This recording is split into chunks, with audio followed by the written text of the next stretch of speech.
sustaining drives, getting into rhythms, and Saturday night, did you afford yourself some time to watch fireworks, or did you go straight to the office and look at tape?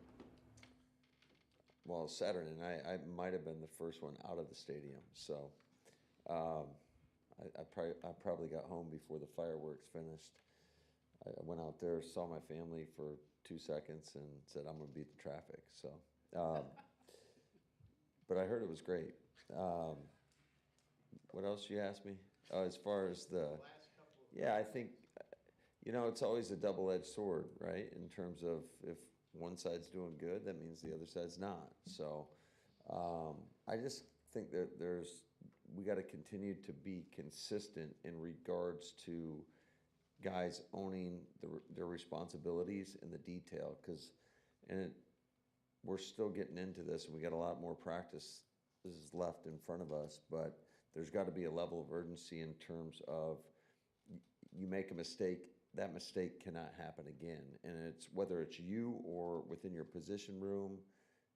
I think it's imperative that these guys watch what's going on in front of them.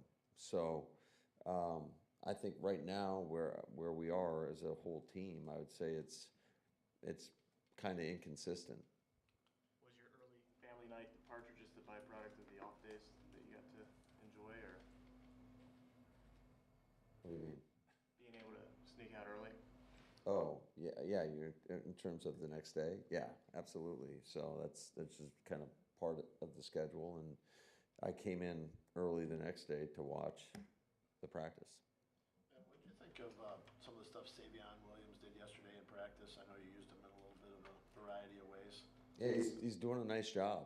I think he continues to show his talent, and he's got a lot of talent, and it'll be nice once we can get him more instead of a limited role. So there are still some restrictions on his usage. Yeah, he's still being limited. You got to see Jordan in just about any meaningful situation at this point in his career. Is there anything during this phase, whether it's preseason or training camp practice, that you can still really learn about him, or is it just wait until the games get here? Yeah, I think you're constantly learning, and I think he's constantly learning, and he's got that mindset, which I think you need to have. Certainly, there were some great situations that came up specifically yesterday in practice that I think that we can learn from and get better from. I mean, myself included. So, yeah, I think that you're always learning. What was the thinking behind the safety rotation yesterday? It seemed like every guy got out there like multiple different ways and spots. And what have you seen from Javon Bullard in particular? Yeah, I would say that there's a lot of managing of certain positions based on how guys are feeling. And so that when one guy's not feeling as great, it presents opportunities for others. As far as Bull's concerned, yeah, I think he's had an outstanding camp in terms of, I know you guys probably look at, a one-on-one rep and he gets beat or whatever. That's not what we're looking at. So I think he's done an outstanding job, just in terms of his ability to play within the box, knowing what's going on. He's doing double duty at nickel and at safety. So he's a really good young player that's going to continue to get better and better and better the more he plays.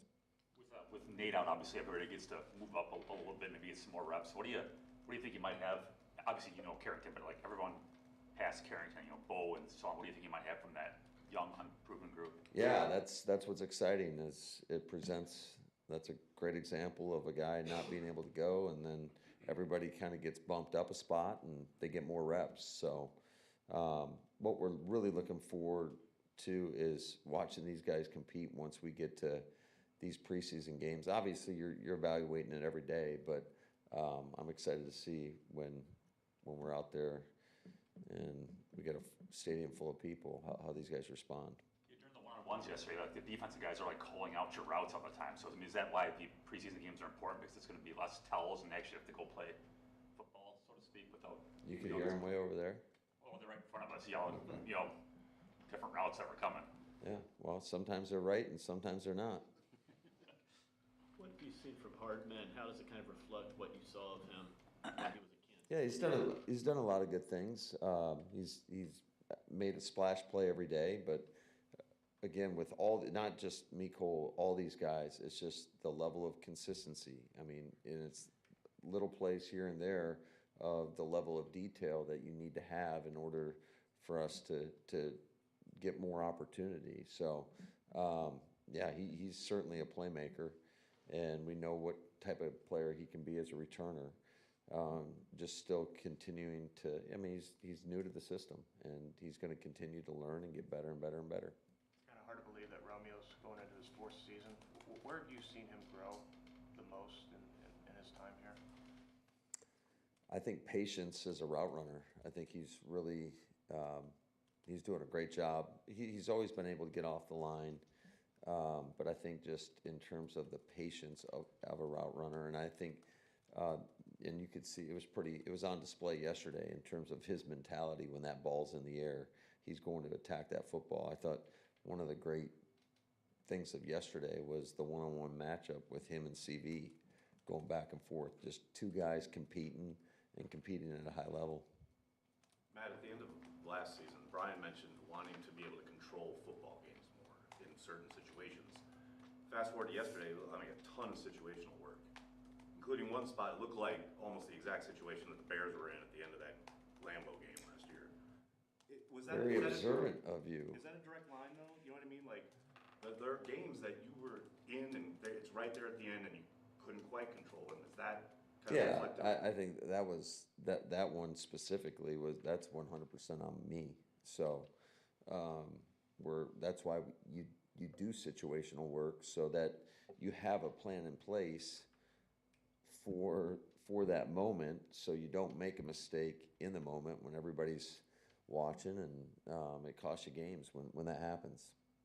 Matt, you had a trio of linebackers yesterday of Quay, Cooper, and Isaiah Simmons. I can't imagine there's been many linebackers with that type of speed in a trio. What is that speed stress from an offensive standpoint as you're trying to go against it? Yeah, when these guys are locked in, dialed in, cleats in the ground, they're tough to block on the second level. And there were a couple plays that really showcased that, where Coop was able to shoot a gap and get a TFL. But all those guys have the athleticism that we're looking for, and they just got to continue to showcase that, knowing what to do, getting their cleats in the ground, being ready to play, and reading their keys. With Brenton Cox, even going back to the opportunities he earned last season, just how have you seen him progress during this time? Yeah, I think he's another guy that I'm excited to watch when we get into the preseason. Certainly, he's had a lot of great plays throughout the course of camp. I think he's progressed as a rusher, as you should expect. And a lot of times it takes these guys a couple years in that position to really get going. So just excited to see what he can do in some of these preseason games.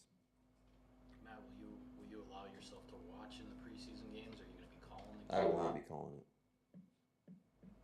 Pat, Jordan Love shared a story in the Players Tribune about his high school days, his dad, and I just wonder if that means that that's sort of a point in his life now between personal life and growth and all that he's at that next step as being a leader and where he's come from. I mean, what do you see that as? Yeah, I think he's definitely, from the time we've got him to now, not only matured as a player, but obviously as a man. That one tugged on your heart a little bit. It was very well written, and that's a tough deal that he had to go through, and never want to see anybody have to go through those situations. But sometimes life throws you some tough stuff to deal with, and you can respond one of two ways, and you can either go in the tank, or you can, I don't want to say learn something from it, but you just got to face life head on and attack it and be grateful for what you have. And I think that's exactly who he is and what he's done. And he's channeled his that hard situation in the right way. Good. Thanks, guys. Thanks.